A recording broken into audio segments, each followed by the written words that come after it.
Buenas tardes y bienvenidos. Tengo el honor y el placer de presentar hoy a la persona encargada de hablarnos sobre el patrimonio de nuestra ciudad, su conservación y sobre la talla del Cristo de Santa María. Él es don Manuel Álvarez Monteserín Izquierdo, natural de Béjar. Inicia sus estudios en los colegios salesianos de Béjar y después en el Instituto Ramón Olleros Gregorio.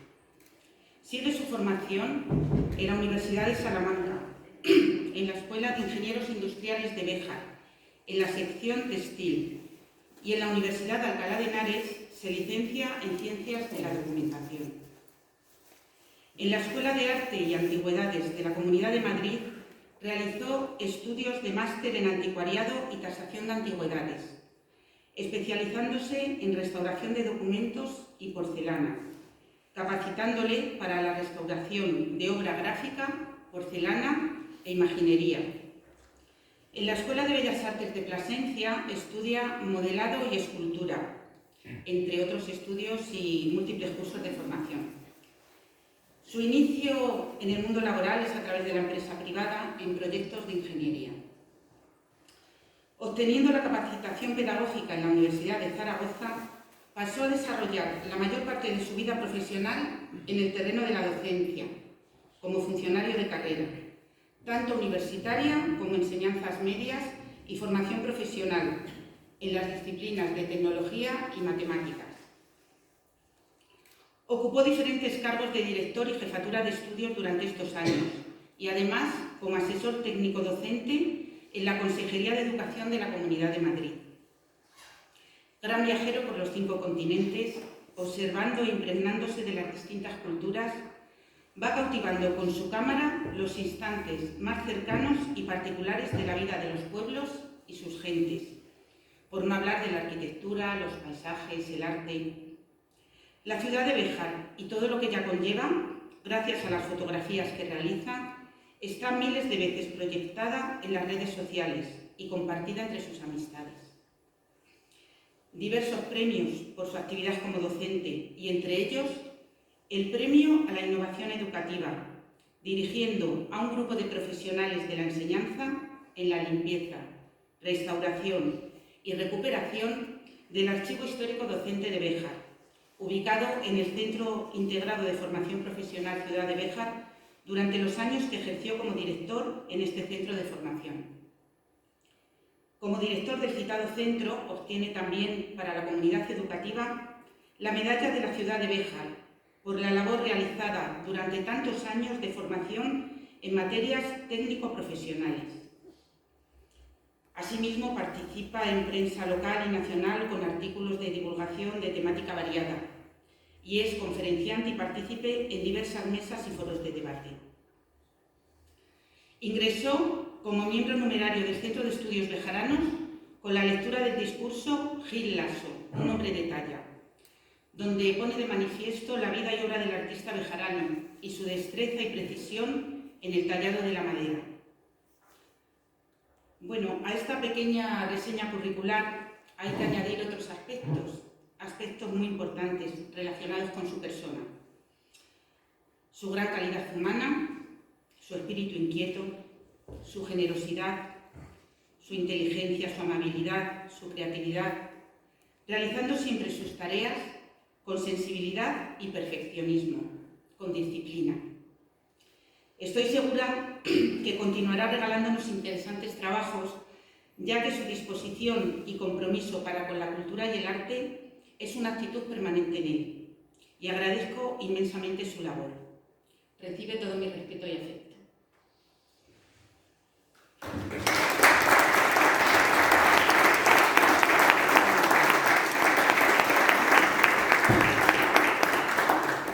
Buenas tardes y muchas gracias, querida concejala, doña Ana Vicente Peralejo. Casi que me hace llorar con tantas cosas que, bueno, pues parece ser que tengo, no lo sé. Bueno, en cualquier caso, muy agradecido y para mí es un honor que presentes esta conferencia, esta ponencia, esta clase, porque yo pretendo que este tiempo que estemos aquí en este salón pues sirva para aprender un poco más sobre lo que es una obra de arte y valorar el esfuerzo que supone restaurar una obra de arte y conservar, por supuesto, esta obra de arte. De manera que muy agradecido que presentes el acto y me presentes de esta manera. También, dentro de este primer punto plano de los agradecimientos, como no, pues agradecer la presencia de la máxima autoridad de Béjar, por así decirlo, en la figura de nuestro alcalde, don Antonio Cámara. Muchas gracias, Antonio. La verdad que es un placer verte siempre. Y yo, en la medida que voy a participar también en diferentes momentos culturales o de otro tipo, es cierto que yo siempre te he visto y es de aplaudir. Yo, a título personal, yo creo que el resto de la sala opina lo mismo. Da gusto ver a un alcalde que se mezcla con su gente, bueno, pues en la medida de lo posible en que la agenda pues, se lo permite, obviamente. De verdad que muchas gracias por estar aquí con todos nosotros. Desde luego, agradeceros a todos los presentes. Yo veo caras de Madrid, veo caras de Valladolid, veo caras de Plasencia, veo caras de Zaragoza y veo caras de Zamora.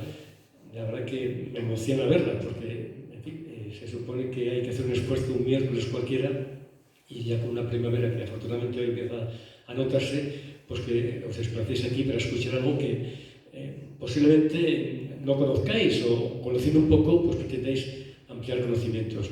Ese esfuerzo es de agradecer y desde luego pues, aplausos también. Y al resto de amigos y compañeros de aquí de Béjar, como no, pues veros aquí para escuchar bueno, lo que yo más o menos os pueda transmitir, pues también desde luego es de agradecer y así lo hago.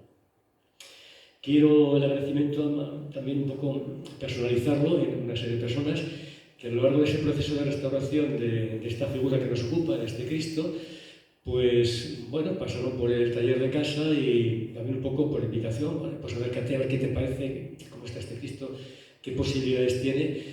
Pues por ejemplo, la figura de Luis, el médico Luis Martín, que hizo un estudio anatómico forense y en fin, me dio una serie de pautas para entender en qué momento exacto esta obra del artista estaba. Y vamos a ver después en las proyecciones de las fotografías, cuando lo expliquemos, pues la realidad del momento, a partir ya del tema religioso de la crucifixión, etcétera, etcétera, pero en qué momento exactamente este ser humano pues dio el último suspiro y se fue. También agradecer, pues por supuesto, a otro compañero, también profesor, Ángel Ballesteros, director del Instituto Ramón Olleros, que en la misma línea, cuando observó el Cristo ya completamente terminado en la iglesia de Santa María, obviamente le gustó, pero me ha llamado la atención el título Crucis, el cartelito de arriba donde pone INRI en algunos crucifijos, y en otros viene el texto en 3 idiomas, Jesús de Nazaret, rey de los judíos. Bueno, me preguntó incluso en ese momento, ¿pero esto es original, esto se ha puesto ahora? Y digo, pues no, esto es original. Insisto, después vamos a hablar alguna pincelada, porque esto da para mucho, para tesis doctorales, te puedes imaginar, para trabajo hasta alguna pincelada haremos de lo que él me comentó y me aportó. De verdad que Ángel, muchas gracias.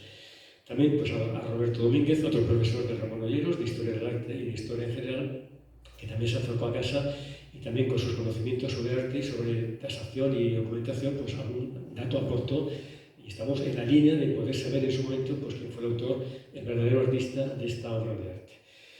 Bueno, no puede faltar una mujer en este terreno de los agradecimientos y, como no, nuestra querida Carmen Cascón, que desde luego como secretaria del Centro de Estudios Bejaranos hace una labor bueno, importantísima y además fue la que en parte me animó y casi me obligó a que contase un poco cuando yo en una reunión del Centro de Estudios Bejaranos anuncié o comenté que efectivamente se estaba arreglando este Cristo y que bueno, iba a dar lugar a una donación para el patrimonio de Béjar. Pues ella misma dijo, no, tienes que dar, Manuel, una conferencia porque esto no puede ser, nos tienes que informar de dónde viene, quién lo ha donado, etcétera, etcétera. Y bueno, pues con esas estamos aquí y bueno, Carmen, pues agradecido y desde luego espero hacerlo lo mejor posible. También otro agradecimiento, aunque no esté en la sala, creo yo, pero sí una persona que si tenemos suerte va a ser nuestro consejero de Cultura y de Turismo, a Gonzalo Santonja. Estuvo también viendo la obra de arte y bueno, el de entrada dijo, bueno, este es el Cristo de las Maravillas, porque dice, que esto maravilla cualquiera. Yo ya no digo porque lo haya restaurado yo, no, sino que el Cristo tiene una fuerza, el Cristo es precioso, el Cristo tiene, bueno, como un cuerpo, como casi de una persona joven que lo era, y además transmite una serenidad y una paz tremendas, incluso en ese momento previo ya al último suspiro. Por lo tanto, vaya también por Gonzalo Santonja el aplauso y desde luego todas las orientaciones que dio y además pidió el informe definitivo que estamos ahora elaborándolo para poder ampliar, incluso ampliar la investigación de cara a adaptar bien el Cristo y meterlo dentro de la escuela castellana que se supone que puede estar. Pues al Centro de Estudios Bejaranos, claro, son 30 años dando cultura para Béjar, desarrollando cultura, investigando, publicando todo tipo de trabajos y desde luego llevando a la la ciudad de Béjar con ese premio Ciudad de Béjar que todos los años pues el Centro de Estudios Bejaranos da, ¿no? Con una obra que se publica, que se imprime en papel para el disfrute de todos. Son 30 años que espero que sigamos otros 30 años más, poco a poco, ofreciendo esta cultura para Béjar y todo su entorno. Y como no, pues al padre de la Iglesia, a nuestro querido párroco de Santa María, don Félix, que obviamente a estas horas pues, está con sus catequesis, con sus misas y no puede acudir, pero creo que a última hora, ya en el último momento de la charla, pues podrá acudir. Pues él ha sido un poco el artífice de todo. Se le ofreció cuando ya mis familiares optaron por donar la pieza a Béjar, pues habló de la iglesia de Santa María, puesto que además esa iglesia, esa parroquia, es donde digamos, están todas estas familias de los Rodríguez Yagüe más o menos bautizados y en esa plaza de Rodríguez Vidal, pues en los edificios, lo que es uno de los edificios donde viven los Gilás, si no recuerdo mal, pues eran sus casas, sus domicilios. Entonces, por el entorno y porque pertenece a esta parroquia, se optó por ofrecerle este Cristo a la parroquia y don Félix, como no, pues dijo que muy bien, vio la categoría, la fuerza y desde luego la factura de esta obra y dijo que sí, que para él, ¿no? Después vendría pues, lo que vamos a ver a continuación de todo el proceso, pues de sacarlo del cementerio, limpiarlo, restaurarlo, etcétera, etcétera, que paso a paso yo creo que lo vamos a ver y lo vamos a entender.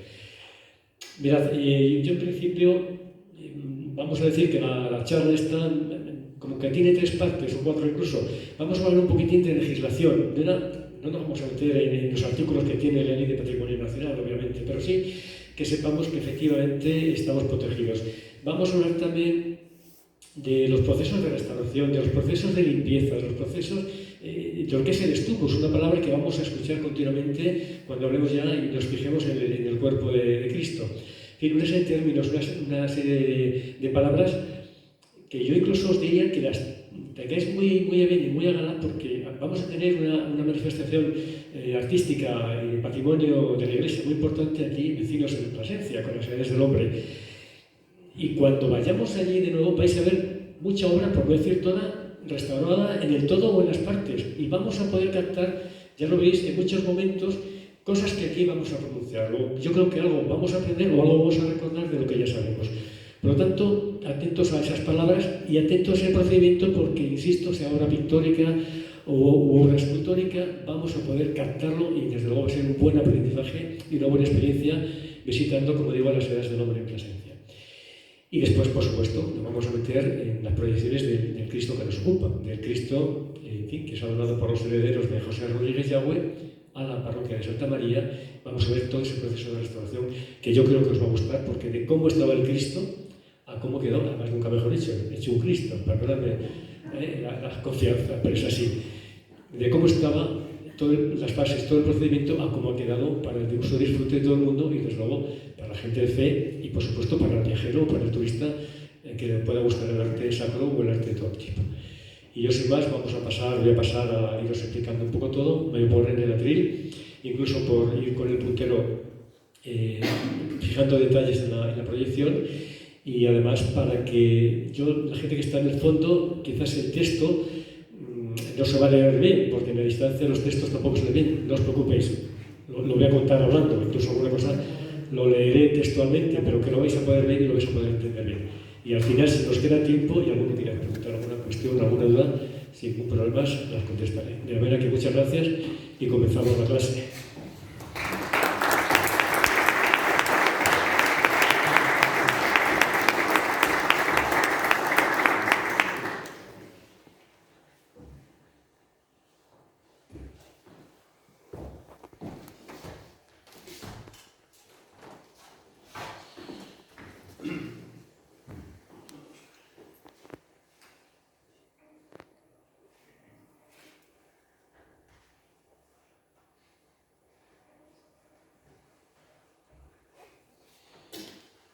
Bien, como veis, la primera imagen que aparece, como no, pues el escudo de nuestra gran ciudad. No penséis que este escudo es real, y lo digo así, las 5 abejas sí, pero es un escudo que corresponde a un edificio romano de un papa que también tenía como símbolos las abejas, y no eran 5, sino 4. Bueno, se tuneó en su momento, y yo en mis ponencias o en mi Instagram, cuando hablo de abejas, siempre lo pongo, porque pienso que es bonito y además podría ser perfectamente imitable para poderlo instalar aquí en nuestra ciudad. Bien, mirad, quizás la obra artística o religiosa o familiar que más representa a nuestra ciudad, como no, pues es la Virgen de Castañar. Ya digo, como elemento de fe, como figura de fe y desde luego como figura de patrimonio cultural y patrimonio artístico. Cuando hablamos de patrimonio, a todos nos pueden venir un montón de ideas, un montón de definiciones, y todos podemos tener una idea en un sentido o en otro de lo que es patrimonio. Yo, para quien no lo vea detrás, esta es una pequeña versión de lo que puede ser patrimonio, y hablo que el patrimonio cultural se corresponde con un conjunto determinado de bienes tangibles, intangibles y naturales, que deben ser considerados de interés relevante para ser transmitidos a las sociedades, a las generaciones futuras. Suponen un caudal de recursos que se heredan del pasado, se crean en el presente y se transmiten a las generaciones futuras para su beneficio.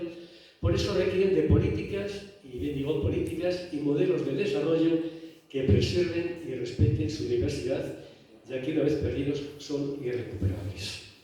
Todos tenemos experiencias, todos tenemos vivencias, pues cuestiones que salen en televisión, pues cuestiones que nos documentan, que hemos leído, donde a veces el patrimonio cultural de una ciudad o de una determinada sociedad se pierde y desde luego no se puede volver a recuperar. La imagen de la Virgen está puesta con intención. Después, cuando hablemos ya de la restauración del Cristo o de las etapas y demás, volveremos a retomar esta imagen y en concreto el detalle de la barbilla de la Virgen de Castañar. Mirad, como decía antes, el patrimonio nacional no es una cosa baladí, es una cosa que es importante para las naciones en general. Y en nuestro caso concreto, pues tenemos una serie de normas, una serie de leyes que van a proteger y van a procurar que este patrimonio no se estropee, no se nos vaya y no se robe.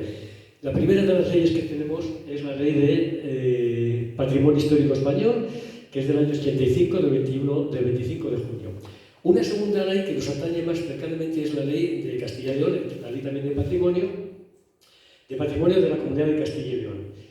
Mirad, la primera ley de patrimonio histórico español es del año 85. Os podéis imaginar que entonces acá el patrimonio ha cambiado. Incluso la idea de patrimonio y las posibilidades de un patrimonio cultural nada tienen que ver con aquellos años o con años anteriores. Por poner un ejemplo, lo que es todo el patrimonio ahora mismo informático, o de redes sociales, o de imagen, o de patrimonio paisajístico, o patrimonio intangible, etcétera, etcétera, en esa ley del 85 ni se contemplaba. Ahora mismo, la nueva ley, pues muchos aspectos se van a contemplar. ¿Qué pasó con esa ley que se estaba remodelando y que se estaba procurando actualizar? Bueno, pues nuestro ministro actual, el señor Catalán, Miquel Iceta, pues lo que hizo nada más entrar fue paralizarla y aparcarla. Yo espero que, bueno, en el transcurso de los meses o días, esta ley se vuelva a retomar y que efectivamente tengamos la oportunidad de avanzar. Esta ley en concreto, perdonad porque esto se mueve, que para qué. Esta ley en concreto, una de las reformas que pretendía, desde luego tenía que ver con cuestiones de la Iglesia, en el sentido de que había que valorar bien el patrimonio de la Iglesia, fundamentalmente para protegerlo y fundamentalmente para abordar en alguna ocasión donde la Iglesia, por cuestiones económicas, no podía abordar ese patrimonio, abordarlo desde el Estado. ¿Verdad?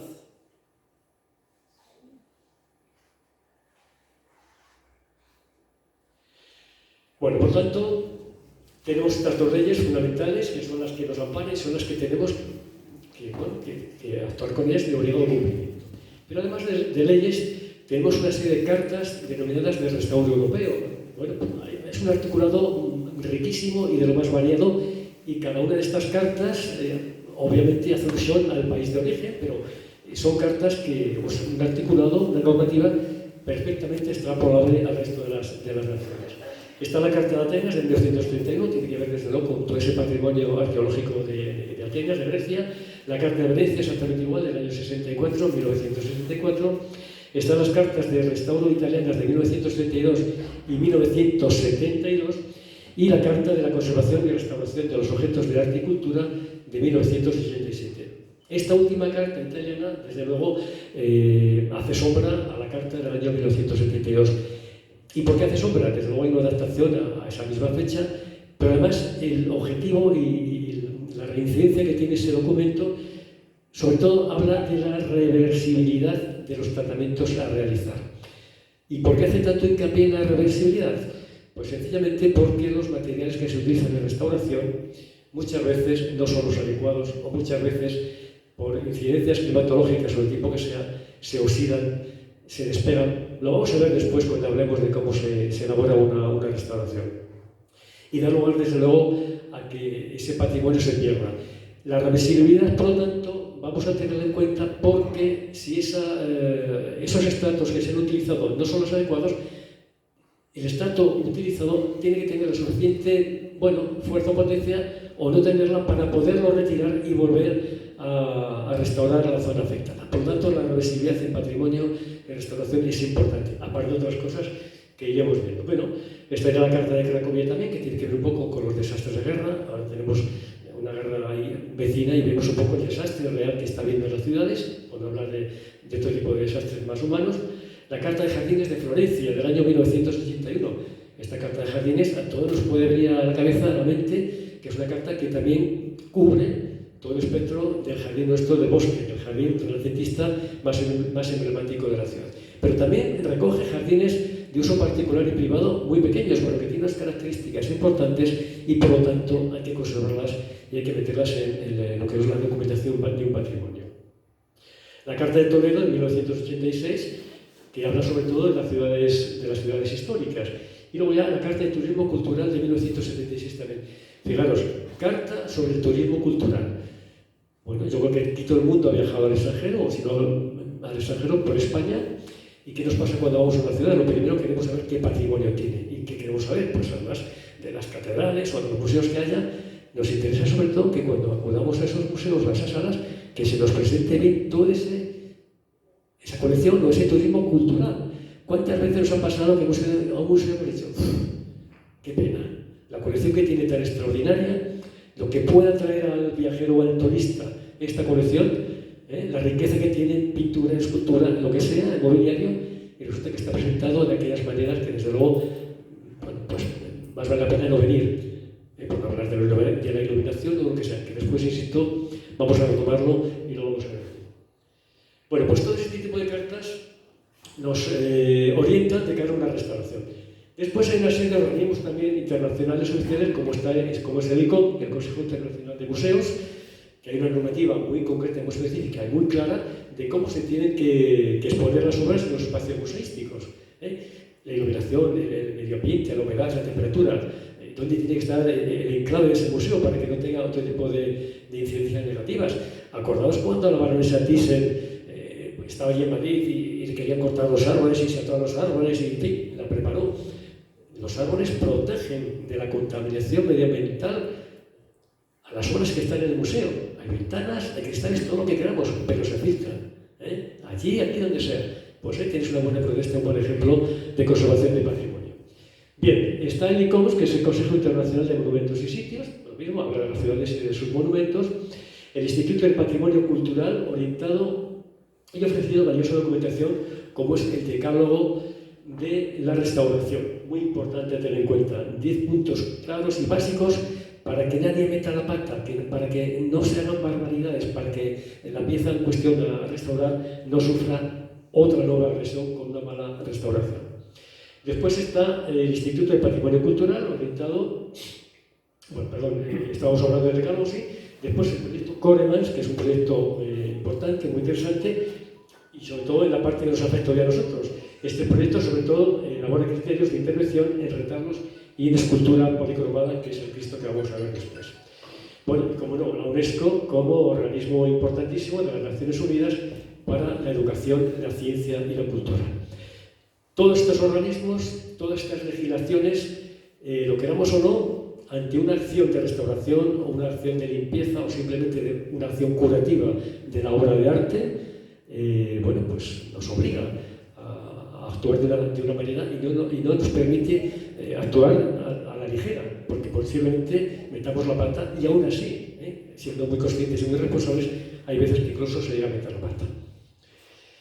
Bien, vamos a pasar un poco ya a cuestiones más técnicas y quizás una clase de lo que es la restauración. Mirad, decimos que ante una obra de arte los primeros indicativos tienen que ser visuales. A mí me ofrecen un cuadro, una escultura, lo que sea, o un paisaje simplemente. Hay que restaurar, hay que volver a plantar árboles, hay que volver a plantar tal, hay que meter fauna, lo que sea. Lo primero son los indicadores visuales. Y tenemos indicadores visuales de varios tipos. Lo primero, un aporte de materia. Cuando en una obra de arte hay un aporte de materia que perjudica a esa obra de arte. Por ejemplo, la acreción. ¿Qué es una acreción? Bueno, la acreción es un depósito de una materia foránea al aporte de obra de arte. Por ejemplo, y lo vais a entender perfectamente, yo me remito, por ejemplo, no tanto a Béjar porque no se da tanta circunstancia así, pues a las imágenes de las procesiones de Semana Santa, por ejemplo, en Sevilla. Veis que, por ejemplo, delante de la Virgen hay un montón de velas. ¿Qué está pasando ahí? En muchos casos, con ese vaivén, la vela suelta su gota, cae en el propio cuerpo, en el ropaje, o puede caer incluso en la cara. El hollín que desprende la combustión de la vela, exactamente igual. Todo ese humo afecta a la cara de la Virgen, en este caso del Cristo de Nazaret, lo que sea. Bueno, pues esos aportes de materia ajenos son lo que denominamos una acreción. Estarían después los depósitos, que vulgarmente dicho, pues todo el polvo, todo lo que puede generar porquería por encima de la imagen, sobre todo en las zonas, en las superficies más horizontales.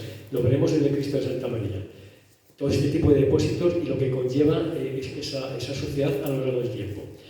Estuco o relleno desbordante, cuando se restaura mal una obra de arte y se estuca, veremos después lo que es el estuco, muchas veces rebosa la laguna donde se ha estucado, el deterioro donde se ha estucado. Y bueno, mucha gente va, lo repinto y no pasa nada. Bueno, pues también es un factor, un indicador visual de que eso está mal hecho, de que eso está mal restaurado. El protectivo o el patinado. El protectivo es una capa que se le suele dar al final a la obra de arte y que ese protectivo tiene que tener cierto maridaje también con el resto de elementos y de estratos que componen esa obra de arte. No solamente con el soporte, que sería una madera, sino con el estuco, que es la capa de yeso, y después del estuco toda la policromía. Como ese protectivo o patinado no reúne condiciones, se puede oxidar, quita luminosidad y desde luego desprestigia a la obra de arte. Los repintes. ¿Cuántas veces hemos visto que algún restaurador o algún aficionado o lo que sea, esto está muy mal, lo voy a repintar? Y caray, lejos de ser una obra de arte, y con todos los respetos por lo que voy a decir, parece una falla de Valencia. Es una pena. No se puede pintar con pinturas planas, hay que pintar siempre acorde al origen de la pieza y siempre con unas características que ya veremos después, que se vea perfectamente el original, la parte original y la parte repintada. Bueno, pues estos repintes se cometen, este tipo de tropelías, con bastante frecuencia, lamentablemente. La repolicromía. Pues esa repolicromía sí se puede hablar ya un poco de lo que es la restauración de la obra de arte, en el sentido de que solamente vamos a repolicromar esa pequeña laguna o ese pequeño defecto que se ha ocasionado en la superficie de la célula. Estamos hablando también, antes de cuando hay un exceso de materia, también por falta de materia, cuando nos aparece un agujero. Caray, y nos pasa a veces en casa los moles, ya está la carcoma, ya está la termita haciendo de las suyas. Un animal xilófago. La carcoma, la termita y otro tipo de animales se come la madera. La celulosa de la madera es su mejor alimento. Bueno, pues también es un detalle que podemos ver en obra de arte. Pues mira, pues tiene termita, o no tiene termita, o hay un agujero que ya no tiene bicho, no tiene ahí ningún tipo de larva, pero que ha provocado la termita ese túnel. Los arañazos, simplemente con la manipulación. De forma, en fin, que no se quiere hacer, pero hay veces que se arañan. O simplemente, fijaros bien, hasta cuando se limpia el polvo en las iglesias o donde sea, o en las obras de arte, con un simple plumero, que en principio, pues un plumero de plumas, claro, como su nombre indica. Pues señores, no es la mejor opción para limpiar. Si el plumero está recién estrenado, bueno, puede ser factible, pero como el plumero esté desgastado y solamente aparezca el cañón, ese cañón araña la obra de arte, sobre todo en esculturas policromadas. Bueno, los desgastes por la abrasión y por las limpiezas inadecuadas. Ya sabemos del fervor de muchas personas, que voy a limpiar allí, le meto ahí el cristasol o lo que sea, y le queda la imagen perfecta. ¿Cuántas imágenes han perdido toda la policromía y se ha llegado incluso hasta el soporte, precisamente por el exceso de limpieza? no hay que hacer barbaridades. Los disolventes de limpieza, que utilizamos en casa normalmente, tienen agentes, tienen alcoholes, tienen cetonas, y eso es peligrosísimo. Eso es peligrosísimo. Entonces tengamos cuidado. Más cuestiones, disgregación y separación de estratos. Lo vamos a ver, por ejemplo, en las fotografías en uno de los talones del Cristo, lo que es una separación de estratos y qué es lo que hay que hacer. No se puede coger, quitar ese levantamiento, lo vuelvo a rellenar, le pego la pintura y aquí pasa. No se puede hacer, está totalmente prohibido. Bueno, y después las lagunas, que son lo más clásico, que es pérdida de material en zonas muy localizadas. Esa laguna, que normalmente es la pérdida del estuco, y se ve el soporte a la madera, lo normal es rellenarlas bien con el estuco y después policromarlas. Y policromarlas ya veremos después con qué técnicas muy concretas, que algunos cuando lo veamos en cuadros restaurados, como digo, en Plasencia, por ejemplo, algunos dirán, pues qué mal restaurado está esto, si es que se nota, esto lo ha hecho un niño de colegio. Cuidado. Hay técnicas, además muy concretas, que la gente del arte, los profesores de arte lo saben perfectamente. También se puede producir, y son cuestiones visuales, la modificación cromática, el cambio de color. ¿Y a qué se debe? Pues a un cambio tonal en la encarnación y alteración de los componentes. Se pueden descomponer los componentes, los estratos de pintura que se hayan dado en una determinada época o edad, o incluso en el origen de esta obra de arte, por muchos motivos que después también analizaremos. Hay un cambio tonal, por ejemplo, en el protectivo cuando, bueno, me está dando problemas esto ahora también. Decimos que también hay un cambio tonal en la creación por la alteración de los componentes y además hay un cambio tonal en el protectivo, la última capa que le damos a la obra de arte para protegerla de la lluvia y de este tipo de acciones, cambiando la tonalidad del barniz. Al cambiar la tonalidad del barniz, desde luego no queda la pieza translúcida, no queda la pieza bonita, no queda una pieza presentable en ningún museo y desde luego en ningún tipo de sala. ¿Y a qué se debe? Pues a la oxidación de ese barniz.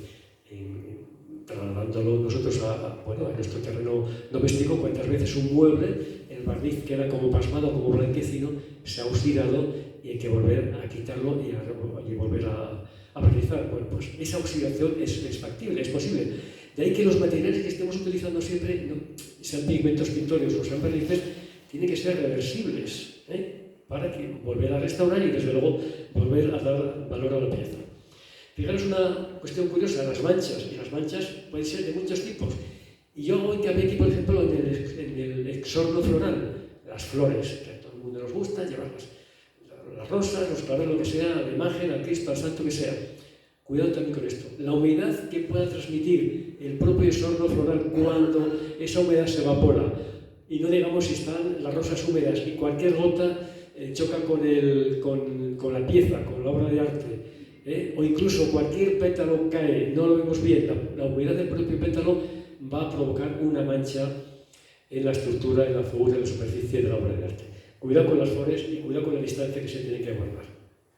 Y luego, bueno, podemos hablar también de un pasmado que es una microfisura, es un craquelado y, como decíamos antes también, pues va a quitar la buena estética del acabado de esa pieza y desde luego tiene que ver con los disolventes que se utilizan, lo que os decía antes, cuando la gente va ahí con el cristasol, le pega 2 o 3 fregas, se produce un fenómeno de lisificación, de disolución de algunos de los componentes de ese estratificado. Y eso es importante y hay que tener mucho cuidado. Por lo tanto, entiendo que el fervor, lo que sea, nos obliga a veces a que con pasión pues tratemos una imagen, porque en fin, le pido todo lo que yo necesito y encima lo concede. Cuidado, eso está muy bien, pero estamos, como digo, ante algo, bueno, de esta tierra y ante algo físico y ante algo material y con una denominación de obra de arte para la cultura de ese pueblo, de esa nación, del mundo, que hay que respetar.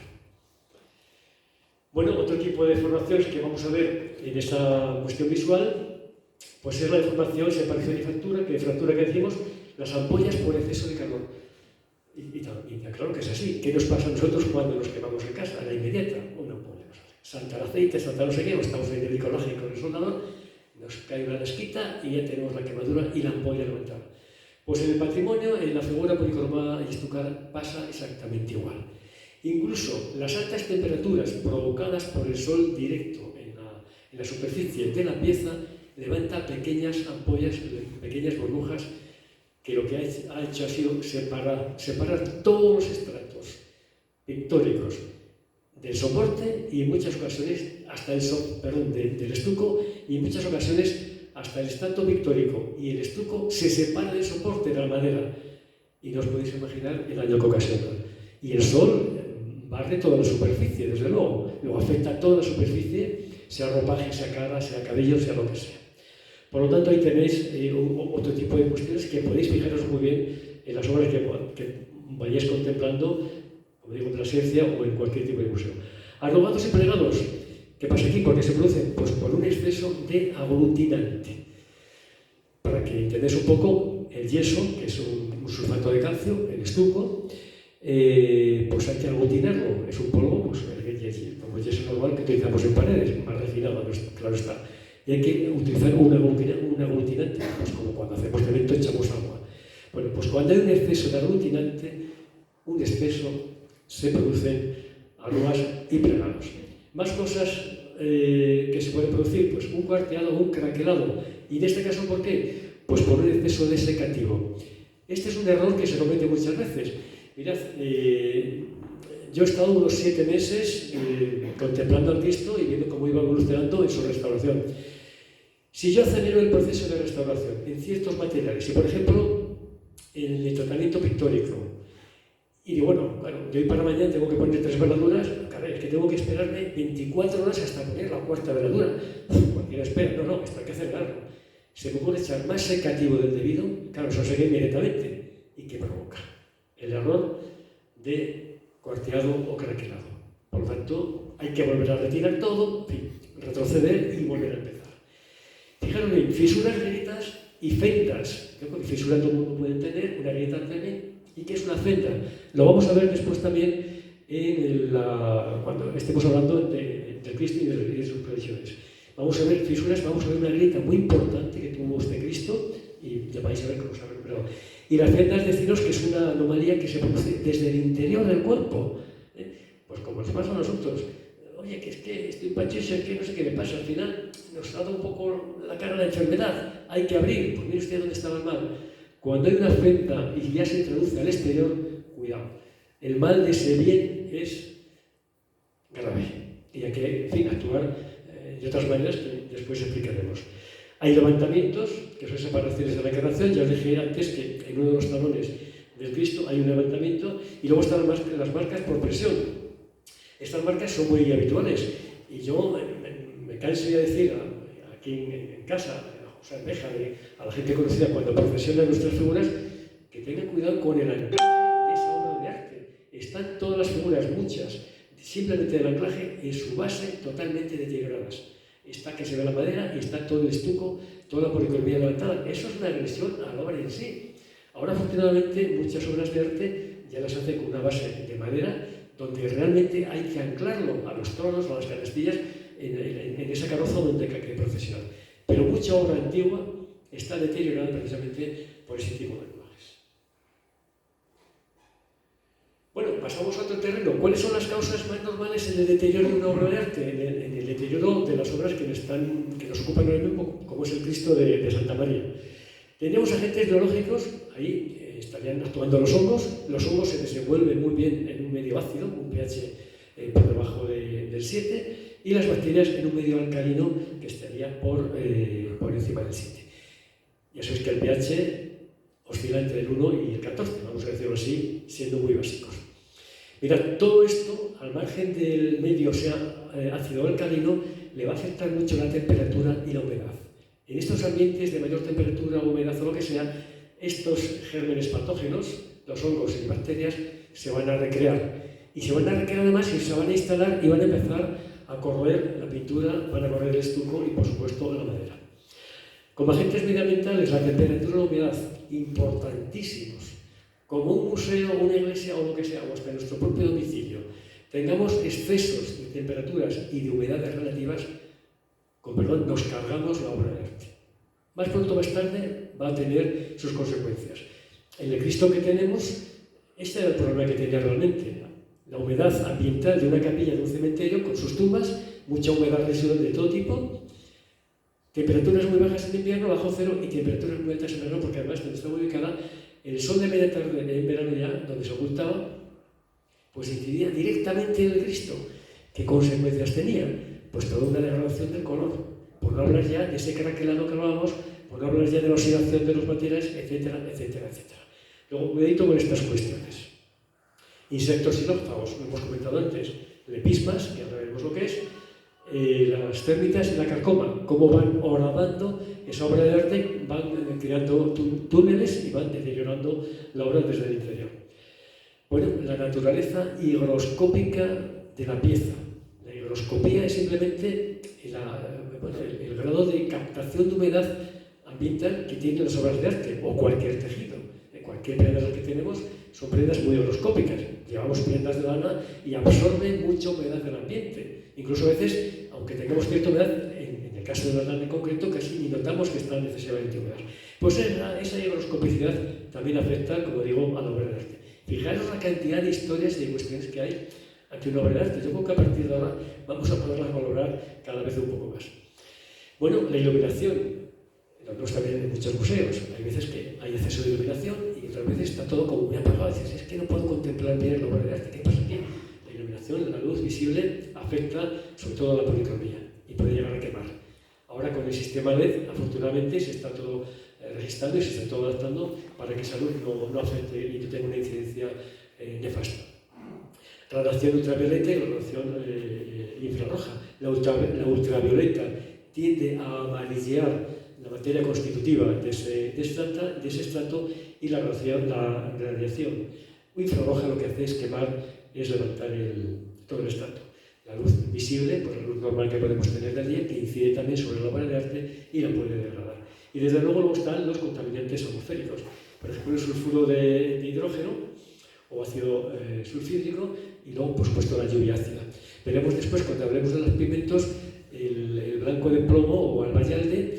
Precisamente este sulfuro de hidrógeno es lo que más le afecta y lo ennegrece. Y dependiendo en qué ciudades, ese comportamiento tiene mayor o menor incidencia. Lógicamente, en función de la contaminación que puede tener la ciudad, en mayor o menor grado. Bueno, y aquí están las causas humanas, que son muy importantes. Tanto fervor, tanta cuestión que parte del ser humano, que bueno, la primera de ellas es la funcionalidad del objeto de culto. Mirad, y pongo el ejemplo de la Virgen del Castellar. No quiero levantar ampollas, ¿vale? Porque luego habría que restaurarlas también. Si os fijáis aquí, ahí tenemos la barbilla de la Virgen. Esta foto es actual, no es de hace tiempo. Y tenemos parte del rostrillo. Mirad, esto está repintado en sucesivas ocasiones. Y tenemos aquí estas faltas, estas lagunas que se ve el estuco blanco. Obviamente nadie quiere hacer eso pues a mala fe. Pero es cierto que en la manipulación, en este caso del rostro de la Virgen, como no se actúe con cuidado, ese rostrillo, eso es lo que se ve. Yo quiero pensar que incluso en el resto de la superficie de la cara haya agresiones de este tipo. Insisto, con ninguna mala intención. Pero que sí nos pongamos en antecedentes para que esto se pueda evitar. Y desde luego que esto se restaure. Porque si seguimos rompiéndolo, llegaremos a la madera y luego ya veremos a ver qué es lo que pasa. En el caso de las manos, si recordáis, los más bejanos, antes salía la Virgen cargada de anillos, hasta arriba. La Virgen, que yo sepa, siempre fue humilde y nunca tuvo, en fin, las joyas que tuvo, pues no sé qué, aquí deciros, en fin, la lama de Elche, por ejemplo, que está ricamente joyada. Antiguamente, yo entiendo el fervor, le regalar una sortija a la Virgen, de acuerdo, y también se puede aplaudir, pero ojo, la Virgen no necesita joyas, por una parte, y además ese tipo de joyas, forzándolas en la mano, ha ocasionado en más de una ocasión agresiones y hay repintes que se pueden, por supuesto, quitar, desmontar y volver a pintar y que vuelvan a cobrar esa mano el valor que tenía y la estética buena que tenía. El fuego, sea intencionado o no, afecta a las obras de arte, como os podéis imaginar. Las guerras y atentados, estamos hartos de ver cómo se destruye patrimonio por una guerra, por un atentado del tipo que sea. La seguridad incorrecta, pues igual. Se atenta contra la obra de arte, entro, la rompo, le tiro lejía, le tiro aguardas, le tiro lo que sea. Luego, las iglesias, fundamentalmente, que son las que menos protección tienen, los museos cada vez más, pues hay que procurar que esta seguridad sea la correcta. Y el fundamentalismo religioso. No quiero sacar aquí ningún fundamentalismo, pero es cierto que todas las religiones a lo largo de la historia han cometido tropelías, han cometido pues bastantes errores. Bueno, y después estarían las causas naturales, que es un envejecimiento normal de los materiales, que eso tiene que ser así, y desde luego las desastres naturales como son los terremotos y como son las inundaciones. Bueno, hasta aquí un poco vamos a seguir la clase de lo que puede ser la restauración, proceso y tal. Mirad, digo así de claro, proceso de conservación, curación y restauración. Vamos a meterlo ya en las 3 fases de una restauración. Digo, por encima de todo, la conservación, de lo que sea. Vamos a conservar la obra de arte. Porque vamos a quitarlo después si hay que curarla o no, y en casos extremos si hay que restaurarla o no. Luego, por encima de todo, esa conservación. La restauración como tal es otra agresión más. Y fijaos bien, aunque se restaure y se ponga otra vez en valor la pieza, esa pieza, para los tasadores, para los anticuarios, para los historiadores, tienen que saber hasta qué punto ha sido restaurada. Porque incluso de cara a la venta de esa obra de arte, hasta el comprador también tiene que saber pues, si está perfectamente restaurada o hasta qué punto o el porcentaje tiene de restauración y de pieza original. Luego, insisto, ante todo, la conservación del tiempo que sea. Y vamos a irnos fijando que lo que está pasando en una obra de arte, en una pieza en cuestión, para conservarla. Después, pues eso, los conservadores y los restauradores, todos estamos bajo la ley de Patrimonio Nacional y bajo la ley o la norma, desde luego, de las cartas de restauro que hemos comentado antes y de los organismos internacionales que hemos comentado antes. Y después, por supuesto, que los materiales y los productos de tratamiento deben ser estables, deben ser idóneos, compatibles con los materiales, digo, y además que no modifiquen las características y el aspecto de la obra y lo menos tóxicos posibles, porque eso también es fundamental. El restaurador está sometido pues, a barnices, está sometido a pigmentos tintorios, está sometido a una exploración propia del material cuando está fraguando y desde luego a vapores químicos del producto que estamos utilizando. Bueno, pues como el Cristo que nos ocupa, esta superficie, la mayor parte del Cristo está desnuda, excepto la parte de cabello y el perizoma, lo que llamamos el paño de pureza, estamos hablando también de un Cristo donde toda la restauración básicamente se ha centrado en las carnaciones, encarnaduras, que dependiendo del autor lo dirá de una forma o de otra. Hay mucha terminología en este sentido. ¿Qué estratos preparativos tenemos que actuar, tenemos que tener a la hora de preparar una obra de arte o a la hora de preparar una carnación o una encarnación, una garnadura en un objeto determinado? Primero, el encolado del soporte. Mirad, normalmente el encolado del soporte, el soporte como tal es madera. La madera, por muy bien tallada que esté, siempre queda fibrilla, por muy bien lijada que esté, siempre queda algo de fibrilla. Pues hay que encolar esa superficie para allanar bien la fibra y para que después el estuco que hay que depositar sobre ese soporte se adhiera bien al soporte encolado y además que haya compatibilidad entre la cola que utilizamos para el soporte, para el yeso, que normalmente es cola de conejo, y la cola que hemos utilizado para el soporte, para que la unión sea correcta y perdurable.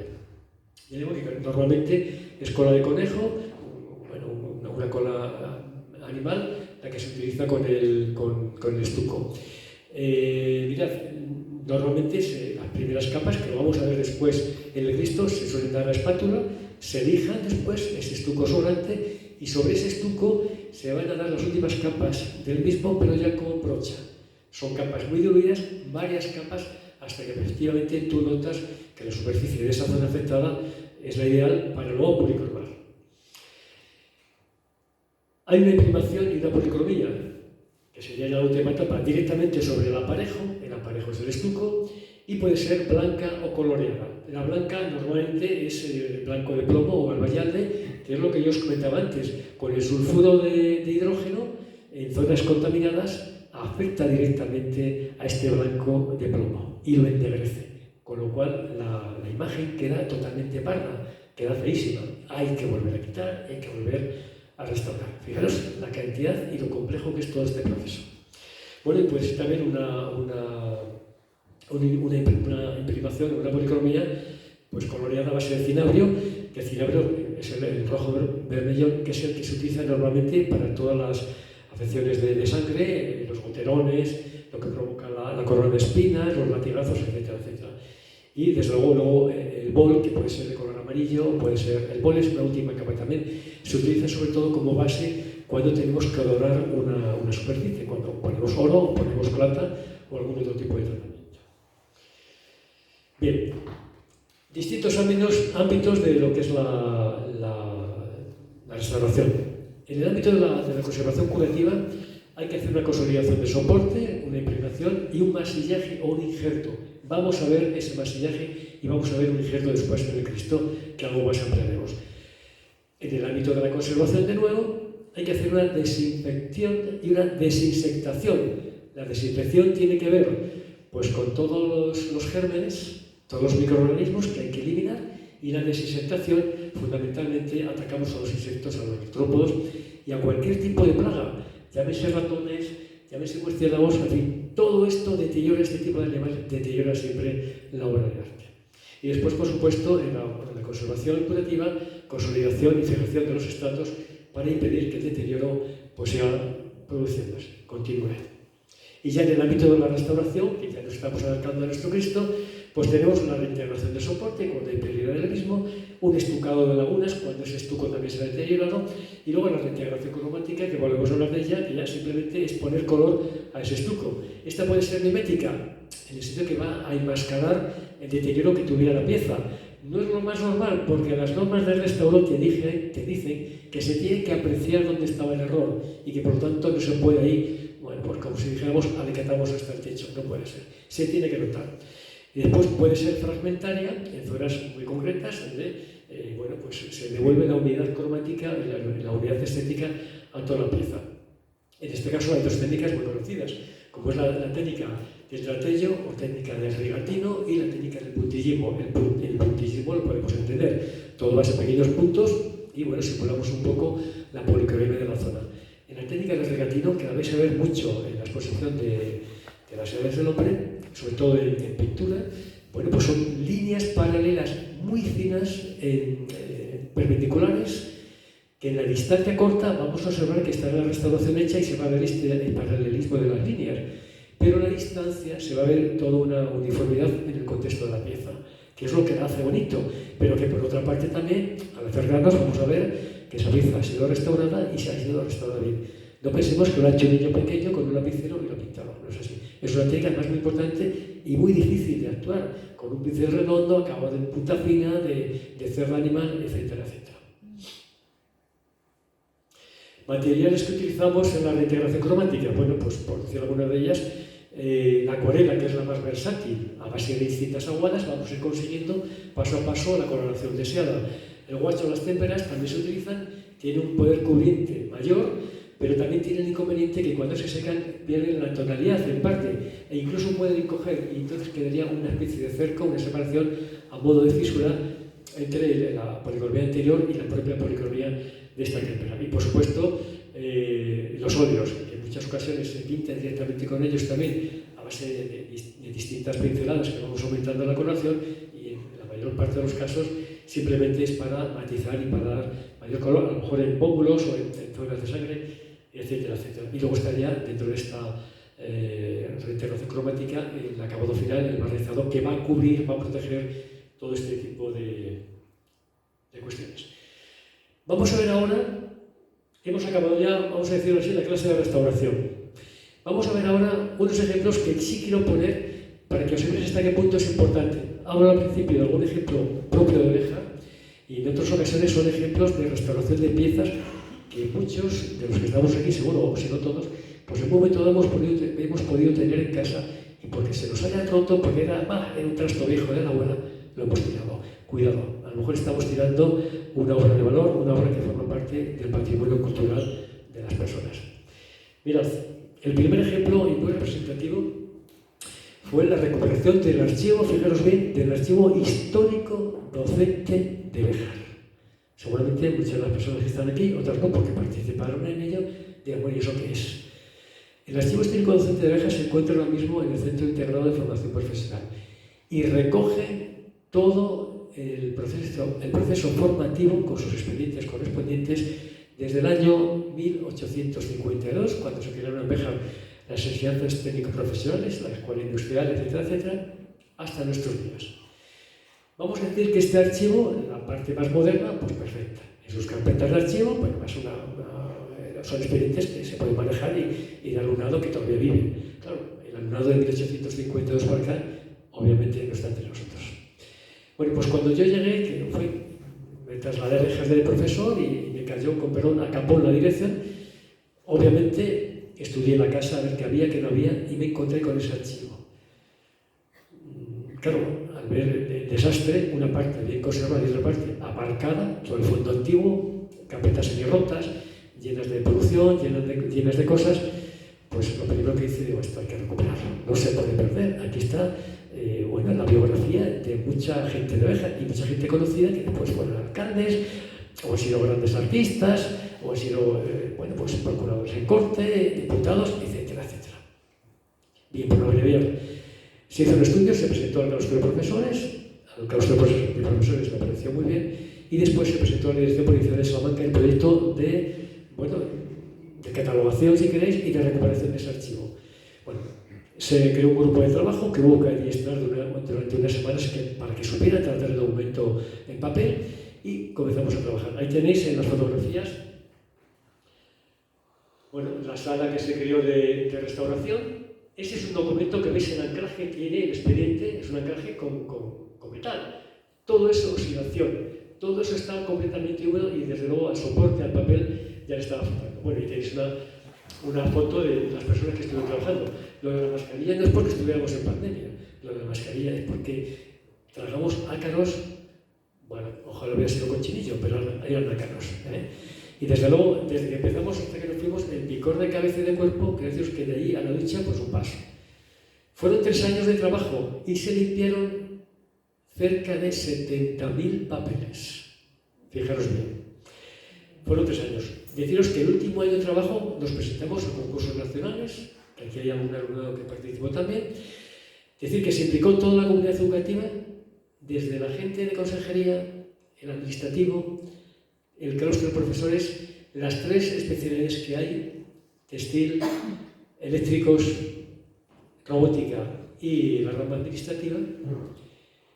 Cada grupo de trabajo de estas especialidades, y hablo de los alumnos, se implicaron dentro de sus áreas.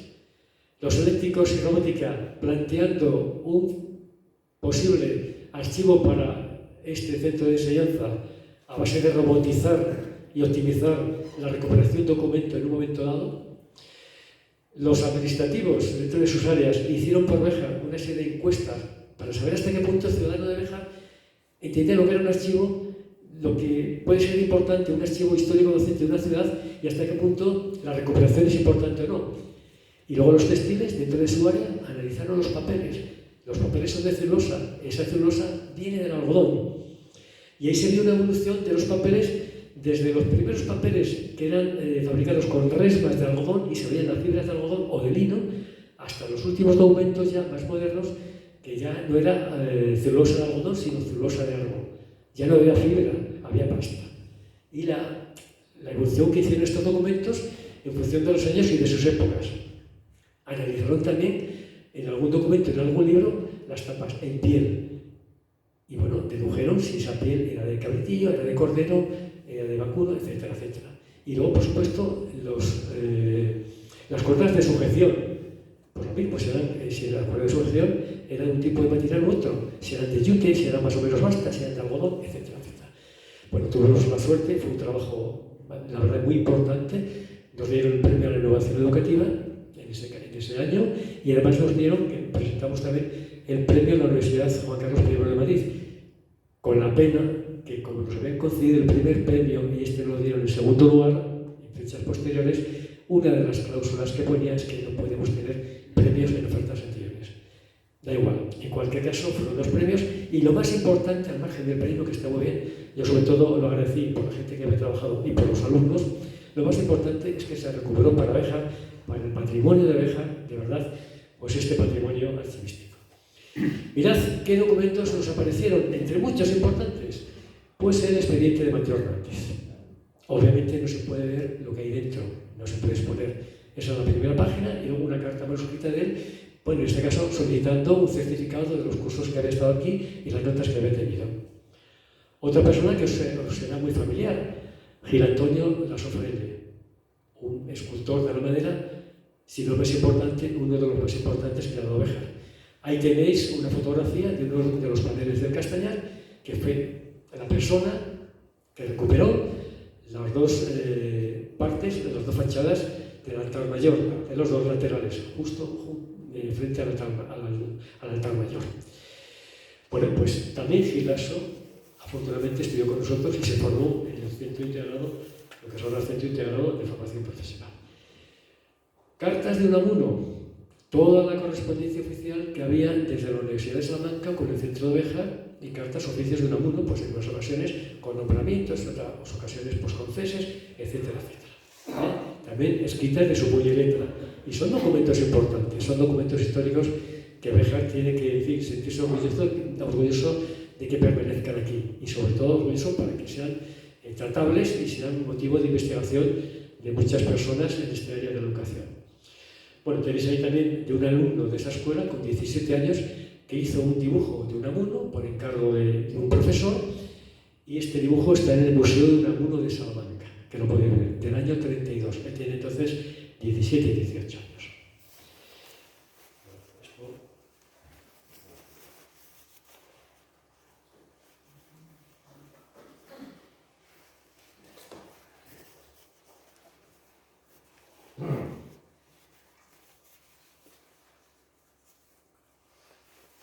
Bien, otro ejemplo más, no sé cómo voy de tiempo, y hemos empezado con el Cristo. Ahora que todo, y ya veo que recortar la conferencia, voy a ir un poquitín rápido. Mirad, esta es la primera Biblia hebrea que se imprimió, que se hizo cuando se creó el Estado de Israel. Y es una donación que hizo un particular al Ayuntamiento de Béjar hace unos años, relativamente pronto. Entonces estaba Alejo Riñones de alcalde. Alejo habló con el director del Museo Judío, con Antonio Vilés, que tenemos en la sala, y Antonio Vilés me lo comentó en la escuela y dice, mira, a ver, ahí esta obra, es importante, está como está, a ver si tiene solución. Y bueno, en fin, el trato debido y demás, y se restauró. Ahí tenéis un poco todo el despiece de esta obra. Las tapas hubo que desencuadrar. Hay unos grabados extraordinarios de la época. Tenéis cómo estaba. Ahí tenéis un ejemplo de la acción del lepisma o pez de plata, que aparece en muchas bibliotecas y en muchas casas. Ahí lo tenéis. Más acción, como que la pasta, ese es el lepisma. ¿Os suena? Seguramente sí. Y ese lepisma, chachalina.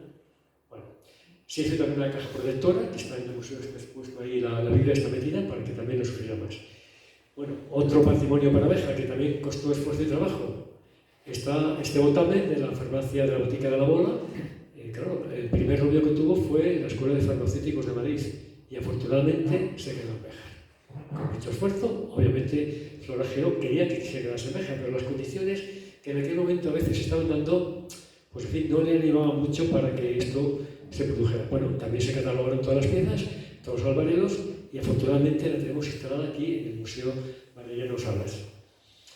Bueno, pues estos son ejemplos, como digo, de restauración. Hay otros ejemplos muy rápido, y esto sonaba a mucha gente. Es un ejemplo de restauración de un textil, el clásico zurcido. Un tejido se puede zurcir de muchas maneras, pero en este caso es una auténtica restauración. ¿Veis la foto de la izquierda? El roto aparente que tenía en ese momento y cómo quedó después, siguiendo la orden de ligamento que tenga el tejido, sea un tafetán, sea una saga, sea lo que sea. Este oficio está casi perdido, pero en Béjar hay muchas personas, mujeres sobre todo, que practican este tipo de acción, de restauración muy importante. ¿Os suena el famoso catecismo del padre Ripalda? Yo creo que una cosa de estas la vemos en casa y decimos, esto hay que tirarlo, esto no guardaría tenerlo en una biblioteca. Bueno, pues se nos ofreció también, se me ofreció de un anticuario. Hubo que lavar todo el libro, hoja por hoja. Ahí tenéis una hoja lavada, puesta en un papel secativo. El papel era malísimo, se rompía todo. Bueno, ahí tenéis ya en la esquina superior derecha que hubo que hacer reintegración del soporte. Todas las hojas estaban comidas por ahí, se pegó más filosa. Tenéis en el centro la hoja lavada. Hubo que hacer una nueva portada cogiendo portadas de la época. Y fijaros lo que dice, entre otras muchísimas cosas, este catecismo del padre Ripalda para las niñas. Dice, el paso de las mujeres en la calle ha de ser muy moderado, sin volver atrás la cabeza ni salir al encuentro de la mirada de los hombres. Yo creo que os gusta, sobre todo a las féminas, ¿no? Bueno, pues a pesar de contenido, es importante recuperar este tipo de obras, porque efectivamente pone de manifiesto cómo se vivía en aquella época. Muy rápido. Un jarrón chino también de un anticuero. Fijaros cómo se entregó. Y aquí se recuperó, se cogió todo. ¿Veis ahí toda esa cascarilla? Cuando se rompe algo hay que coger todo, hay que barrerlo y hay que cogerlo todo porque luego se reintegra. Tenemos ahí los trozos ya pegándose, tenemos todos los trozos pegados y con la reintegración cromática, de porcelana en este caso. Y ahí tenéis cómo quedó. Una vez que se hizo la reintegración cromática. Con esto que trato de deciros que no tiremos cosas que posiblemente tengan un valor patrimonial. Tenéis ahí un lebrillo, es un lebrillo de Sevilla, trianero. También tiene una mordida importante. Hubo que integrar en él, en este caso era barro blanco, y después se hizo la policromía, la reintegración cromática. ¿Quién diría que antes estaba como estaba? ¿No es así? Y la última pieza que os pongo, un abanico, lo mismo es un abanico con un varillaje de caney rubio. En el país le faltaban ciertas partes que hubo que hacer y reintegrar con papel vegetal. Y ahí tenéis la transformación del abanico. ¿Cómo ha quedado? Hubo que hacer reintegración cromática, pintar un poco acorde con, y desde luego en toda restauración hay que hacer un informe. En ese informe es donde debe constar lo que está aquí pasando. Bien, llega el Rey de la Corona. Pasamos a nuestro querido Cristo crucificado de Santa María la Mayor de Béjar. Y os hablo de la persona donde viene este Cristo, que es don José Rodríguez Yagüe, que nació en Béjar en 1844 y falleció justo hace un siglo, en junio de 1922. Fue alcalde de Béjar, fabricante y propietario de la fábrica militar de aquí, lo que es la variedad de la fábrica ahora mismo, ahí está ubicada la fábrica. Fue diputado provincial y senador del Reino por Salamanca en varias legislaturas, ahí tenéis la serie de años que estuvo, y además militó siempre en el Partido Liberal. Uno de sus legados más importantes y que más disfrutamos pues es el Parque de Béjar. Se debe a don José Rodríguez Yagüe. Ahí tienes la fotografía, ya en estado adulto, y que la familia me ha ofrecido. Bueno, ese legado, una vez que don Félix aceptó la donación, pues se firmó en su momento. Ahí tenéis la firma de la documentación entre el párroco don Félix Pérez López y don Alfonso Álvarez Monteserín Rodríguez, bisnieto de José Rodríguez Yagüe. Tenéis ahí una primera fotografía del Cristo, de cómo estaba, aunque no se aprecia todavía pues toda la porquería que puede aportar. Bueno, el Cristo fue sacado del cementerio a hombros de los obreros de allí. No se aprecia tampoco, bueno, sabiendo, se ve bien la grieta, se ve la porquería del cabello. Ahí vamos a ver después a qué corresponde esa laguna, en fin, todo el perizoma como estaba, los pies, etcétera, etcétera. Pero sacamos del cementerio, esa es la entrada en la capilla de Santa María. Esto estamos hablando pues del mes de mayo, creo, del año pasado, del año 21. Bueno, se instaló este Cristo justo debajo del coro. ¿Y por qué se instaló allí? Lo primero, porque el Cristo, no vamos a decir que chorrease agua, pero sí estaba tan sumamente blando todo el estuco que no se podía abordar ningún tipo de restauración. Estuvo allá en la iglesia como unos 90 días, desde luego liberando humedad y por otra parte aclimatándose toda la estructura, desde la interna, que es el soporte de la madera, hasta todo lo demás, todos los estratos, aclimatándose al futuro clave que iba a tener esta obra de arte. Y después ya pasó a mi taller para empezar la restauración. Fijaros cómo estaba el Cristo. Eso era la cabeza. Ahí tenéis una grita fenomenal en el costado izquierdo, que además le llegaba la presión, luego lo veremos, hasta el pecho. Y fijaros bien cómo tenía la corona de espinas, y todo esto era costra, y era costra ya que estaba como fraguada, a base de años, del techo, lo que ha ido cayendo, goteras, arenilla, arrastrado, porque tenía musgo, tenía hongos, todo lo que os podéis imaginar. Yo con que me llevó más tiempo quitar toda esta costra en estas partes que luego ya, bueno, ir a la propia carnación del cuerpo. Hubo que tirar de espátulas, hubo que tirar de bisturí y desde luego de algún tipo de disolvente para material mineral, ojo. Y luego con el consiguiente peligro de que afectase ese disolvente más o menos diluido pues al estrato que no se puede quitar, al estrato en este caso del pelo, al color del pelo. Bueno, pues ahí tenéis cómo estaba el Cristo, parte de la cruz, también con las mismas características. Mirad, distintas fotos del rostro, exactamente igual. Tenemos ahí ya lagunas en el estuco, se ve la pasta de yeso, fisuras, aperturas, todas las acreciones en el pecho, en la parte más horizontal. Tenemos ahí también muchas acreciones, tenemos una corona de espinas cargada de telarañas y de arañas. Vamos a la siguiente. Ahí tendremos una vista ya de frente y bueno, también a simple vista vemos cómo está todo el nimbo, que es esa especie de corona, luego hablaremos de él, también cargado de mucha porquería. La cruz exactamente igual, los brazos, bueno, irreconocibles, todo esto en la mugre, el brazo izquierdo, que ya lo veis después, casi que irrecuperable. Así, ahí sí que había que hacer una labor, vamos, de cirugía absoluta y de restauración absoluta. Bueno, pues ahí tenéis un poco otra fotografía más. Tenéis las manos, los detalles de las manos. La mano derecha estaba totalmente, 2 dedos estaban rotos, estaban quitados, que no se han encontrado. Y gracias también, bueno, gracias hasta cierto punto, con este tipo de, con esta manifestación del soporte de la madera, se ha podido ver que es desde luego una conífera, es un pino, y yo me tiro porque es un cedro, madera de cedro, por la oxidación que tiene la madera. Se van a hacer más adelante un estudio químico para, en fin, asegurarnos de que efectivamente es un cedro o por lo menos es una conífera.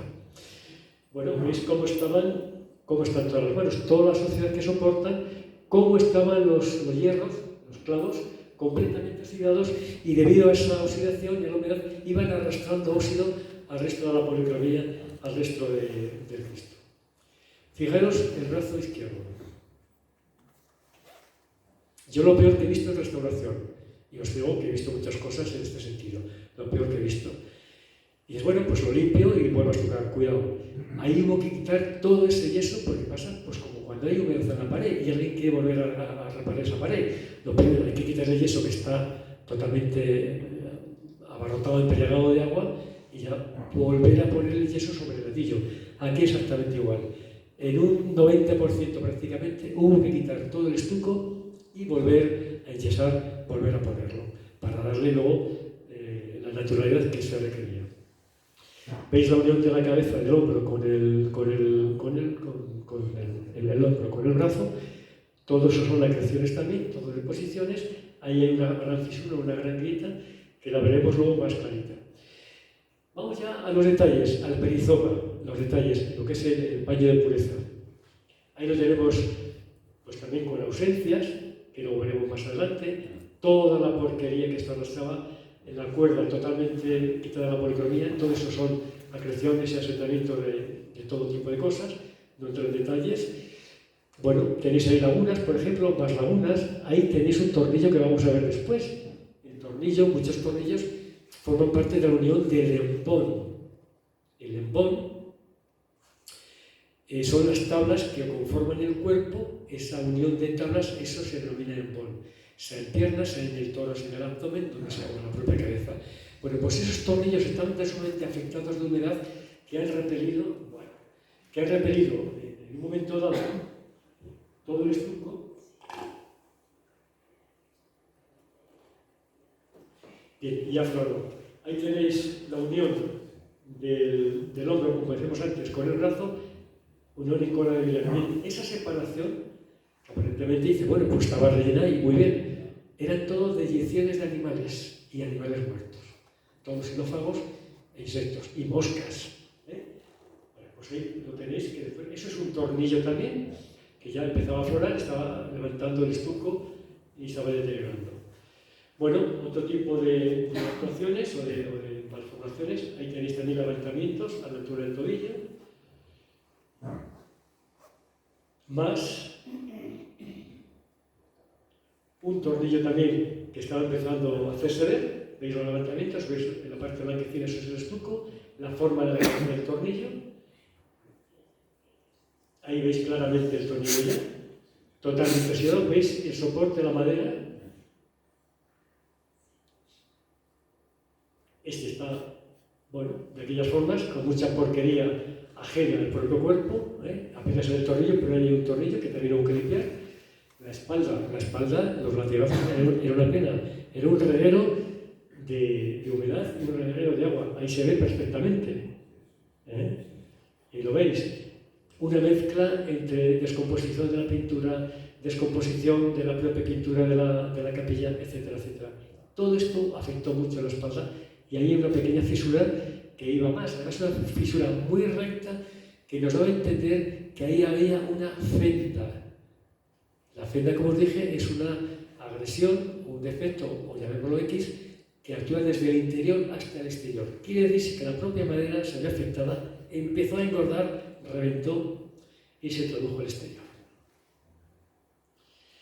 Pérdidas en el soporte, ahí tenemos el detalle del perizoma, pérdida de soporte, pérdida de madera, y tal cual. Ahí había restos de cola, como que en algún momento dado, si ese trocito existió, alguien intentó pegarlo, pero bueno, luego ha desaparecido. Efectivamente, hubo que limpiarlo y deciros que aquí, al estar abierto, la acción de los hongos y de las bacterias y demás, pues afectó bastante. Estaba prácticamente como una esponja. La celulosa estaba ya oxidada, estaba degradada, y era complicado poner otra madera y pegarla. No hubiera tenido ahí buena conexión. Entonces se optó por rellenar ese espacio, que está documentado, con pasta de estuco no licuada, sino pasta ya contundente, pasta magra que decimos. Bueno, tenemos ahí la mano, pérdida de soporte, por supuesto, dos falanges que están totalmente eliminadas. Aquí estamos ya con el titulus crucis, lo que decíamos antes, que nos hablaba nuestro compañero Ángel Ballesteros. Bueno, hay un documento que él me entregó para adjuntarlo al informe final, donde, claro, se explaya y nos explayamos en hablar del tema. Deciros que este titulus crucis tiene que ver con el titulus crucis que apareció en Israel, estamos hablando de la época de los Reyes Católicos.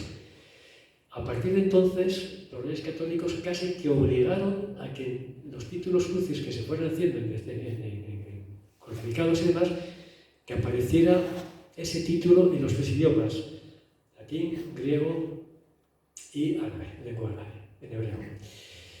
Bien, esta pieza está la mitad en Jerusalén y la otra mitad está en Bueno, pues él me preguntó, y dice, bueno, esto se ha puesto después, no se ha puesto.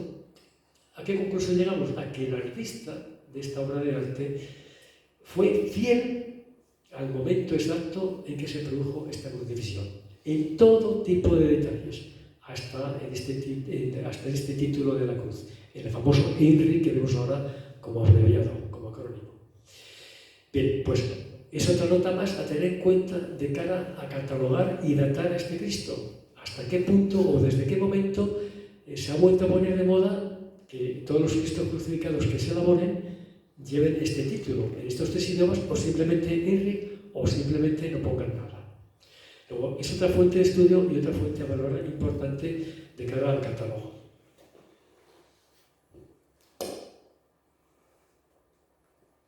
Mirad, esto es el limbo, el limbo crucífero con las potencias. Las potencias son esta especie de llamas que aparecen aquí, estas son las potencias. Están sobre la cabeza, están a modo de cruz, con filigrana vegetal, con flor de lis, que es importante también, que simboliza el árbol de la vida, la perfección, la luz, la resurrección y la gracia de Dios, que ilumina. Y además está reservado simplemente a la figura de Jesucristo. Pues otro dato importante de por qué, porque este limbo también tiene que ver con el comienzo de esta obra. Otro dato importante a tener en cuenta para la catalogación de la obra. Ayer me hablaba un canónigo de Plasencia, que había estado hablando con gente entendida en este tipo de piezas, en estos limbos, que tenía reminiscencias góticas. Es decir, que bueno, el artista pues, se metió también de esas filigranas o de ese prototipo y lo llevó a su terreno, lo llevó a su obra artística. Insisto, hay mucho que decir y mucho que estudiar todavía con respecto a este Cristo y a toda su datación y catalogación. Bueno, esto es la cruz. La cruz quizás es lo que menos problema ha dado, se limpió prácticamente toda, sí se dejó los restos de policromía que tenía marrón y después un simple limpieza y lacado y encerado, y con eso fue suficiente. Estaba perfecta, no tenía ningún tipo de desgaste por si lo hacemos. Y volvemos al principio. Ahí tenéis la cabeza del Cristo y ahí tenéis ya en unos procesos previos al final cómo quedó restaurado. La cabeza, fijaros bien, la fisura grande que tiene aquí, cómo se estucó, cómo se fue limpiando para que aflorase la policromía original y cómo con esta policromía se llegó ya a repolicromar en su totalidad, pues salvando esas grietas o esas fisuras que se estaban dando. Tenemos aquí la famosa grieta, fijaros todo el proceso, cómo estaba, hubo que hacer ahí un injerto de madera. Decir que las maderas hay muchas formas de injertar, muchos los restauradores tienen varias teorías. Hay quien dice que la cuña tiene que tener la misma dirección de la venta que la pieza original, y hay quien opina que si está en la misma dirección que la venta, en un futuro volverá a abrirse esa grieta, que lo normal es que se ponga a testa, es decir, a contraventa, para que se equilibren las fuerzas. Y desde luego es la mejor opción. Porque yo he visto otras restauraciones también que efectivamente se ha puesto la cuña en dirección de la venta y con el tiempo la tendencia es esa. Pero bueno, ahí veis cómo quedó la expresión, quién lo diría, de cómo estaba, y aquí perfectamente. Esto después hubo que rebajarlo con 1 milímetro por debajo de la superficie del tejido, del cabello, estucarlo y después hacer los procesos normales de policromía. En cuanto a la corona de espinas y a la frente, exactamente igual. Se tuvo que limpiar toda ella, así quedó. La verdad es que todo este vegetal que tenemos es el original también. Esa corona de espinas, la policromía que tiene es la suya, no hubo que hacer nada en absoluto. Salió el rojo y salió el verde. Lo único que fue limpieza y después ya lacarla para que tuviera consistencia y se pudiera proteger. Aquí, fijaros bien, hablo de la hematohidrosis. El artista, hasta en esos detalles, es muy puñetero, si me permitís, tuvo buena forma de actuar. Ya que hay médicos en la sala, la hematohidrosis es la ruptura de las glándulas sudoríparas cuando, por estrés, pues lógicamente ahí hay una alteración. Y exhala en la sangre, exuda en sangre. El artista, claro, el proceso de la crucifixión, latigazos y demás, a la persona crucificada, pues le produjo cierto estrés. Y hasta eso mismo, por la documentación que esta artista tuviera, lo supo plasmar en esta obra. Fijaros, es importante. Bueno, y tenéis en la cara un poco de las fotos que vimos al principio, cómo quedó. El abdomen, bueno, viendo ahí un poco fisuras que podía tener, mucha porquería. Ahí está ya la fisura central trabajada. Estas son microfisuras que se estucaron y después hubo que retirar el exceso de estuco pues con bisturí, con ligera lima, para alterar lo menos posible, y ahí tenéis el resultado final de esta restauración de todo el abdomen. Ahí ya desde luego vemos toda la anatomía, y aquí ya podemos observar dentro de esos informes forenses el momento exacto en que Cristo toma aire por última vez, lo mantiene en los pulmones, ese falso pulmón lo expulsa, exhala y la cabeza cae. Es impresionante. Yo desde luego, claro, en todo el proceso pues estaba viendo cosas así, mejor. Cuando efectivamente se llegó a esto y se fotografió y se llegó al detalle y dices, caray, vaya manos que tenía este señor, vaya manos, y además lo bien documentado que estaba, en todas las áreas, no solamente en la artística, hasta lo que corresponde al cuerpo humano. Bueno, la llaga, fijaros cómo quedó después, la llaga desde luego era una cueva de bichos y de porquerías, totalmente craquelado, totalmente muy estropeado. Bueno, pues se limpió en la medida de lo posible, se mantuvo todo este craquelado, y ahí está, y se puede ver cuando vayáis a Santa María. Bueno, se dio con el rojo de cinabrio, y bueno, decimos que ahí el texto que he puesto, pues una de las 5 llagas como símbolo del dolor de Jesucristo en la cruz, las llagas sobre las paralíticas, que hablo de la Sábana Santa de Turín. Las llagas de la Sábana Santa de Turín, las medidas que afloran son de 4,4 de longitud y 1,5 de ancho. Fijaros hasta qué detalle el artista también lo ha tenido en cuenta. La sábana santa de Turín tiene un Cristo de unas proporciones mayores a este. Quiero recordar que era unos 80-85 por ahí. Por lo tanto, esa es la medida de la llaga. Bien, este artista tiene un Cristo que no supera, creo que son unos 60, unos 62 centímetros. Pues el artista, basándose en esas medidas del 4,4, ha llevado esa proporción de su propio Cristo. Y las medidas de la llaga del Cristo en cuestión, ligeramente más pequeñas, pero que están proporcionadas, como digo, con la llaga anterior. Como veis, un trabajo exquisito. Perizomo o paño de purizo lo hemos visto. Fijaros en su estado inicial, el detalle de la pérdida de soporte, bueno, toda la restauración que se hizo, y cómo quedó al final, que lo podéis ver allí en Santa María. Las manos igual, el estado de las manos, el comienzo, con los hierros como estaban, ahí esa mano amputada. Otra cuestión que surgió, ¿cómo hacíamos los nuevos dedos? Muchos restauradores, bueno, alguien los puede tallar, no se tiende hacia ello, porque si yo tallo ahí un dedo, tengo después que unirlos con una especie como de cordón interno de madera, un taquito, con lo cual tengo que dañar la obra original, el soporte, y no nos lo permite el restauro. Hay quien hace dedos de resina sintética y los pega. ¿Qué pasa con las resinas sintéticas? Con las resinas en general, el poliéster, la fibra de vidrio y todo esto.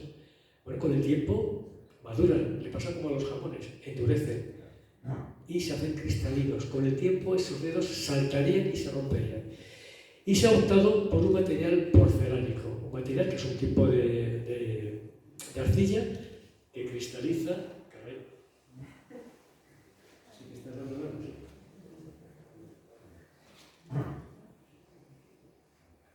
Bueno, se optó por este tipo de material, que es un material cerámico que fragua, y se hizo el modulado in situ, es decir, poniendo los choletos o cholecillos en la propia mano, midiendo los dedos de la otra mano izquierda, poniendo ahí esa especie de cholillos, y sobre eso, ya con el material casi fraguando, se pudo hacer la escultura y quedó claro. Y después, por supuesto, pues se hizo la policromía y la reintegración cromática, y ahí lo tenéis.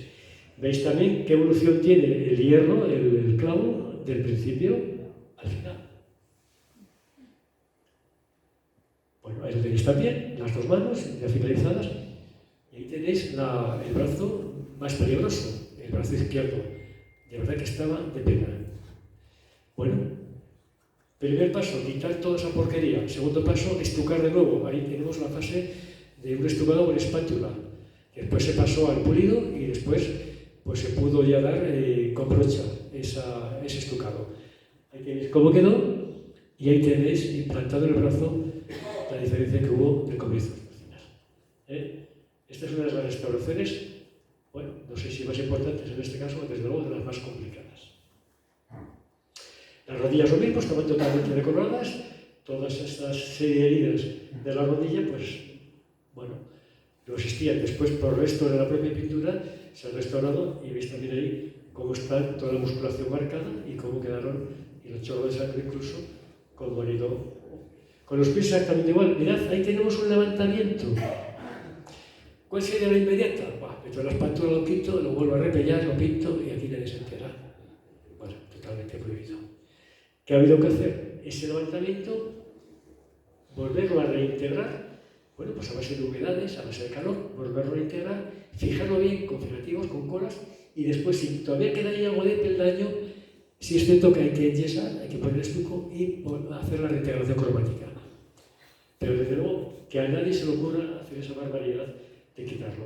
Bueno, los pies vistos desde otra posición, y ahí tenéis los pies ya completamente acabados.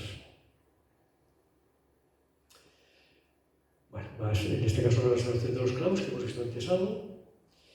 Ahí justo uno de los derrames de la frente por la corona de espinas también tenía pérdida de estuco y tenía pérdida de coloración. Bueno, en ese momento estoy con la espátula integrando con el cinabrio. Y bueno, ahí sería una fotografía de dron para que veáis un poco ya todo ese cuerpo cómo estaba. Está metido, quitada la cruz, metido ahí, veis un poco cómo está. Veis la impresión tan sumamente extraordinaria que tiene. No es un Cristo barroco que alarme, que macabro. si me permitís, es hasta un cadáver agradable de ver, con el ojo entreabierto y, bueno, yo creo que transmitiendo bastante mensaje. Cada uno que opine lo que quiera. Bien, aquí es un informe forense, gracias a nuestro amigo y compañero Luis. Es muy amplio, bueno, pues por decirlo alguna cosa así, sin leer todo al pie de la letra, nos dice que el cuerpo nos indica el último aliento de vida, no es un Cristo totalmente muerto. Fijaros bien, hace alusión a los ojos semiabiertos, translúcidos, que auguran cierta posibilidad de supervivencia. Luis me decía, dice, posiblemente en estos tiempos, si ese Cristo no le pega el golpe de lanza y lo bajamos de ahí, posiblemente con nuestros adelantos científicos viviría. Ojalá. Más cuestiones. Hablan de que el líquido que emana por la yema es sangre con líquido pleural, es el pulmón, obviamente. Nivel de posición y profundidad. Se adivinan las venas aún con cierta turgencia. Dice, el artista conoce bien el cuerpo humano y la policromía obedece a un conocimiento de los cromatismos corporales propios de un mantra. Más cuestiones. Hablamos aquí, por ejemplo, del rigor mortis y las tonalidades propias de las lividideces cadavéricas. Y así podemos continuar con un montón de características que describen perfectamente el momento en que Cristo, esta figura escultórica, estaba por un proceso de crucifixión y hasta qué momento y hasta qué punto el artista ha sabido plasmar todo este desastre. Ahí hablamos de elección. Bueno, pues tiene que ver con la iconografía del clásico Ecceomo. Bueno, pues ahí tenéis, estamos terminando. Ya el Cristo en posición yacente, por así decirlo, ya puesto terminado del todo, puesto en mesa. Su expresión desde otro ángulo. Veis la proporción de la nariz, el tipo de barba, el tipo de boca, pómulos, etcétera, etcétera, el color propio. Ya una foto de frente, con el Cristo totalmente terminado, acordaros de cómo estaba. Y ahí tenéis al Cristo crucificado en la iglesia de Santa María, en su posición actual. Justo hoy, hace 8 días, que don Félix pues, tuvo a bien colgarlo en la capilla del Nazareno, según se entra a la mano izquierda. Había estado 8 días expuesto delante del altar mayor, y el miércoles pasado pues ya lo ubicamos aquí. Bueno, fijaros qué cuerpo tiene, escultórico, tan sumamente tallado, tan bonito, tan proporcionado, la musculación, el estudio anatómico, tórax, abdomen, lo que hablábamos antes, cuando toma oxígeno para respirar, la caída del rostro, no está muerto del todo, pero le falta un segundo. Cómo los brazos se desploman, con lo cual veis en la musculación cómo queda. Como están aquí los pies con un nuevo clavo, sirven de tope y las rodillas tienden a salir fuera e inmediatamente muere. Bueno, señores, pues esto es el Cristo. Que se ha recuperado para dejar, gracias a una donación de 2 años, y que podéis todo el tiempo. Gracias.